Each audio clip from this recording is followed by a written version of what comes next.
Good morning to all of you. Welcome back to my channel. अगर आपने subscribe नहीं किया है तो प्लीज सब्सक्राइब कर लीजिए ताकि आपको आने वाले टाइम पे नोटिफिकेशन मिल सके। जैसा कि आप लोगों को पता है, मैं रेगुलर बेसिस पे एक आर्टिकल लेके आता हूं जो कि एग्जाम पर्सपेक्टिव से बहुत ही बेनिफिशियल रहता है। यहाँ पे आपको स्पोकन इंग्लिश के लिए कंटेंट मिल जाता है और मेंस आंसर राइटिंग के लिए भी बहुत सारी चीजें आपको सीखने को मिलेंगी यहाँ पे। तो आज है थर्सडे 10 अप्रैल 2025। ये दिल्ली एडिशन का न्यूज़पेपर है। पेज नंबर 10 पे ये आर्टिकल है, हम ये देखेंगे।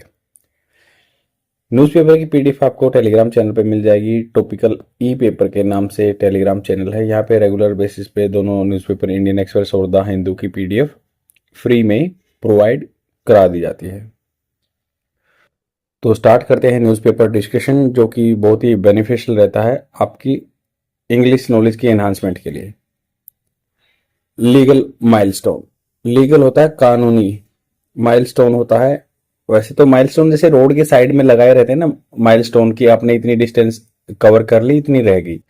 बट मेटामॉर्फिकल वे में कैसे यूज कर सकते हैं? मेटामॉर्फिकल मतलब अगर तरीके से उसको माइलस्टोन मतलब एक अचीवमेंट जो सिग्निफिकेंट चेंज हो गया आपके अचीवमेंट में। तो उन्होंने कहा कि भाई लीगल माइलस्टोन हो गया है, कानूनी हिसाब से कुछ अचीवमेंट हो गई है। Cooperative federalism must guide conduct of governance. Cooperative देखो, कोऑपरेटिव सोसाइटी होती है, बस 10 आदमी मिलके कुछ काम करते हैं, कोऑपरेटिव। तो कोऑपरेटिव मतलब हो गया कि भाई सहयोग वाला सिस्टम। फेडरलिज्म होता है संघीय ढांचा, मतलब सेंटर की अलग पावर रहेगी, स्टेट की अलग पावर रहेगी, दोनों के बीच में एक सामंजस्य बना रहेगा। तो मस्ट गाइड, उसको गाइड करना चाहिए, दिशा निर्देश देना चाहिए। कंडक्ट व्यवहार जो है, व्यवहार जो उसका आचरण है गवर्नर्स का। गवर्नर जो कि स्टेट में एक अथॉरिटी रहती है जो कि अपॉइंटेड की जाती है प्रेसिडेंट के द्वारा। Supreme court judgement on the conduct of Tamil Nadu governor RN Ravi set to have a far reaching impact on the centre state relation. इन्होंने कहा कि सुप्रीम कोर्ट का जो डिसीजन आना, जजमेंट आया है, अभी फैसला आया, वर्डिक्ट आया है ऑन द कंडक्ट, किस पे? व्यवहार पे, तमिलनाडु के गवर्नर पे। RN Ravi is set to have, is मतलब है, सेट टू हैव ये रखने वाला फार फेचिंग, फार रीचिंग मतलब दूर तक जाएगा ये इम्पैक्ट, प्रभाव on the centre state relationship. क्योंकि अभी सुप्रीम कोर्ट ने कुछ जो लाभ इन्होंने रोके हुए थे ना कंसिडरेशन के लिए अंडर आर्टिकल 200 प्रेसिडेंट के लिए, तो वो पास मान लिए गए हैं according to the supreme court judgment. Underscoring मतलब अंडरस्कोर जैसे मैं हाईलाइट कर रहा हूं, वही जोर दे रहा है ये एज, जैसे कि it does India federal principle in what are undoubtedly fraught times. Underscore कर रहा है कि एज इट, जैसे मानो, एज इट मानो, एज इफ मानो, एज इट जैसे कि इट डज इंडिया, ये कर रहा है, ये कर रहा है, it does India's federal principles, जैसे कि इंडिया की जो फेडरल प्रिंसिपल है, संघीय नियम है, in what are undoubtedly fraught times, और जो जो किया है, व्हाट आर जो अनडाउटली बिना संशय के, फ्रॉड टाइम मतलब भरा हुआ प्रॉब्लम से, फ्रॉड मतलब होता है फुल भरा हुआ होना प्रॉब्लम से। तो ये कह रहा है कि फेडरल स्ट्रक्चर क्या प्रॉब्लम बहुत सारी भरी हुई है, उसमें ये बहुत अच्छा काम करेगा। द वर्डिक्ट जो फैसला है, इनहांस करेगा, बढ़ाएगा एडमिनिस्ट्रेटिव ऑटोनॉमी, प्रशासन को लेके autonomy, independence of states and regulate करेगा, नियंत्रण करेगा functioning of the constitutional office, जो फंक्शन है उनके संवैधानिक जो ऑफिस है, जो संविधान में जिक्र किया गया है जिनका, विद इम्प्लीकेशन जटिलताएं फॉर द इंटायर कंट्री, जो कंट्री की थी। In the case of which concern um mister Ravi handling of 10 bills pass by the state legislative assembly. In the case में जो था विच कंसर्न जो रिलेटेड है, मिस्टर रवि जो हैंडल कर रहे थे 10 बिल को, जो कि स्टेट असेंबली ने पास कर दिए थे। The court has effectively change how governor carry out their constitutional responsibility. तो कोर्ट ने चेंज कर दिया, इफेक्टिवली प्रभावी ढंग से बदल चुका है ये, कैसे गवर्नर कैरी आउट करेगा। कैरी आउट मतलब रिस्पॉन्सिबिलिटी को निभाना, वहन करना, देयर कॉन्स्टिट्यूशनल जो संवैधानिक जिम्मेवारी है। The intervention comes at A time, intervention जो हस्तक्षेप ये भी सुप्रीम कोर्ट ने किया है कि ऐसे टाइम पे आ रहा है जब when tension between governor and governments in states ruled by the parties other than BJP have peaked. तो मतलब ये प्रॉब्लम जो है ना, अदर पॉलिटिकल पार्टी जो बीजेपी से अलग किसी स्टेट में गवर्न कर रही है, उनके बीच में कॉन्फ्लिक्ट चल रहा है, उस टाइम पे फैसला आया है। स्पेशली विशेष रूप से over issue such as the appointment of the vice chancellor, जो चांसलर तो गवर्नर होता है बट वाइस चांसलर अपॉइंट किया जाता है यूनिवर्सिटीज में, तो उसकी इस पे चल रहा है। तमिलनाडु में स्टेट यूनिवर्सिटी जो स्टेट द्वारा चलाई जाती है, क्योंकि स्टेट एजुकेशन क्या है, जो स्टेट लिस्ट में आता है, शेड्यूल 7 में लिखा गया है जो संविधान के, where governor serve as a chancellor, जहाँ पे governor as a chancellor serve करते हैं। इट इज नो कोइंसिडेंस, यह कोई संयोग की बात नहीं है कि that bills at the heart of the case sought to replace the governor with the state government as the authority for appointing VCs. तो ये कोई सामंजस्य की बात नहीं है। जो बिल्स है ना, एट हार्ट, जो फिलहाल में हार्ट ऑफ द केस, मतलब इस मुद्दे के बिल्कुल बीच में, सोट उन्होंने मांगा है टू रिप्लेस करना गवर्नर को विद द स्टेट के साथ state government as the authority for appointing VC. तो उन्होंने कहा कि जो ये गवर्नर कर रहे हैं वीसी को, स्टेट गवर्नमेंट को पावर मिलनी चाहिए अपॉइंटेड करने के लिए वीसीज को। Mister Ravi had forwarded this bills to president Droupadi Murmu after they have re adopted by the state assembly. Mister Ravi forward कर चुके थे दिस बिल्स को प्रेसिडेंट द्रौपदी मुर्मू को आफ्टर दे वर री अडॉप्टेड, दोबारा से अडॉप्टेड किए गए थे ना स्टेट असेंबली के द्वारा, क्योंकि पहले सुप्रीम कोर्ट ने ये कहा था कि भाई 1 महीने में तो गवर्नर को सहमति देनी होगी, 3 महीने के अंदर अगर उसको कंसिडरेशन के लिए भेजना है तो तब कर देंगे, ये लिमिट दी हुई है। The court held that bills were deemed, जो बिल को माना गया था टू हैव रिसीव्ड असेंट, तो इन्होंने कहा कि भाई कोर्ट ने कह दिया कि ये बिल माने जाएंगे, माने गए थे, have received assent. It described it the governor action of referring the bills to the president and not bona fide. Bona fide मतलब जिसपे कोई विश्वास नहीं, जैसे बोनाफाइड सर्टिफिकेट होता है ना आपका ट्रांजिटरी पीरियड के लिए, इस पे विश्वास किया जा सके। एंड हिज कंडक्ट, उसका व्यवहार है जो एज आर्बिट्रेरी, मतलब थोड़ा सा प्रॉब्लम से भरा हुआ है। Not asset, non asset, non asset का मतलब होता है, लैटिन वर्ड है, इसका मतलब होता है कि भाई कोई गिल्टी है, उसको पकड़ने के वो वहां नहीं मिला तो उसको नॉन सेटल माना गया, ठीक नहीं माना गया, आर्बिट्रेरी माना गया। एंड इरोनोस, इरोनोस मतलब एरर से भरा हुआ है इनका कानून में, इन लॉ में।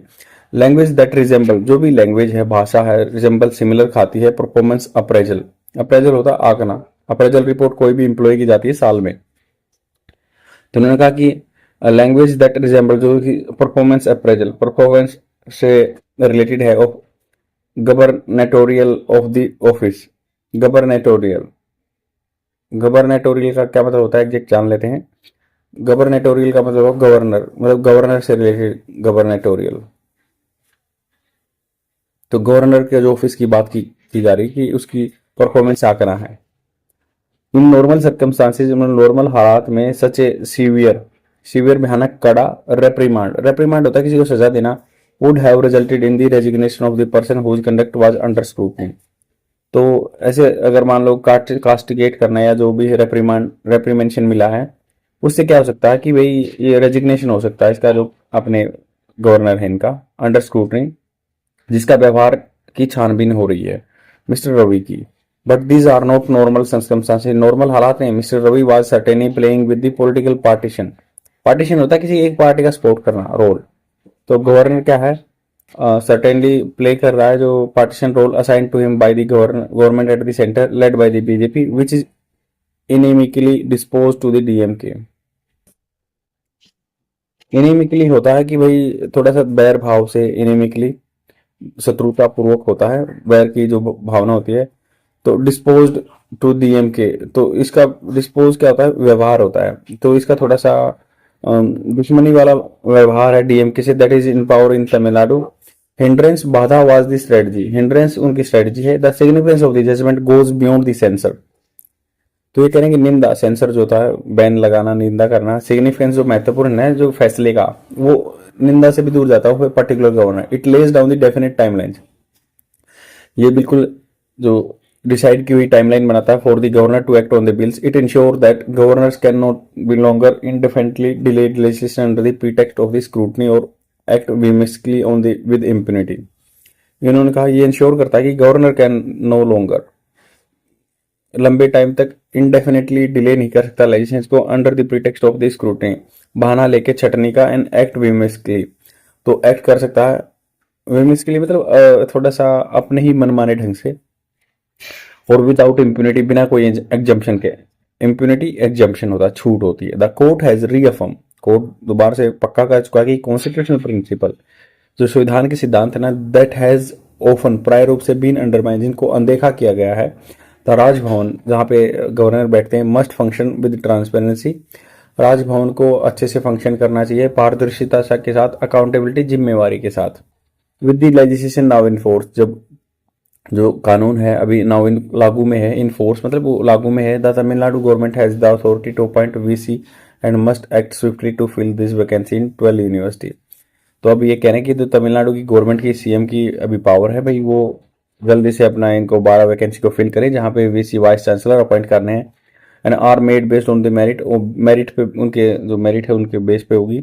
इंटीग्रिटी, जो उनकी आदमी की शान है या कंपिटेंस, उनकी योग्यताएं हैं। Given past allegation of corruption, वो मतलब देखते हुए जो पुराने टाइम में आरोप लगे थे ना करप्शन के, भ्रष्टाचार के, this judgement is not merely legal milestone, ये खाली एक लीगल तरीके से एक अचीवमेंट नहीं है, it is call for the constitutional morality.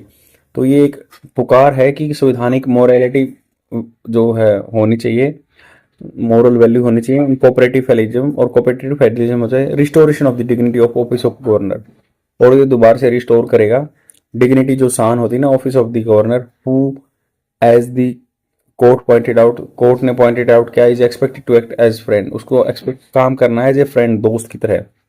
Philosopher, जो कि गाइड दे, प्रिंसिपल दे, सलाह दे, and guide to the cabinet state, और स्टेट कैबिनेट का वो एक गाइड की तरह, मार्गदर्शक की तरह काम लेना चाहिए। नॉट ए ब्लंट, ब्लंट मतलब मुंह फट इंस्ट्रूमेंट ऑफ द सेंटर, ऐसे नहीं कि जैसे मुंह फट तरीके से सेंटर के जो सपोर्ट करता रहे, ऐसा काम नहीं करना चाहिए।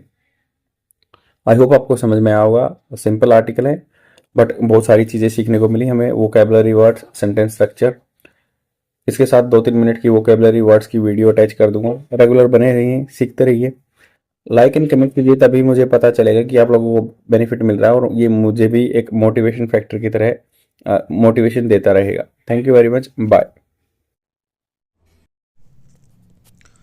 The first word is preclude. Preclude is a verb. Its Hindi meaning is होने न देना, prevent, put a stop to. Example of this word: the secret nature of his work precluded official recognition. मतलब उसका जो काम था वो secret nature का था, इसलिए उसको ऑफिशियल रिकग्नाइजेशन नहीं मिली। I have created a trick for this word, पर लूडो, जो लूडो था उसको काम न होने दिया, मतलब आप कोई लूडो खेलेगा पूरे दिन तो वो काम नहीं कर पाएगा, वो इम्पीड करेगा किसी चीज़ को, काम को होने से रोकेगा। लूडो परक्लूड करता है। And the second word is dismay. Dismay is a noun. Its Hindi meaning is व्याकुलता, distress, anxiety. Example of this word: he watch in dismay as the house burn.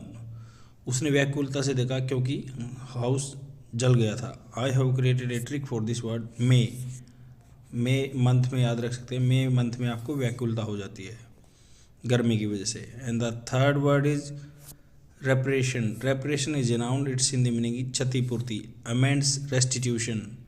Example of this word: the court required a convicted offender. Court को क्या required था?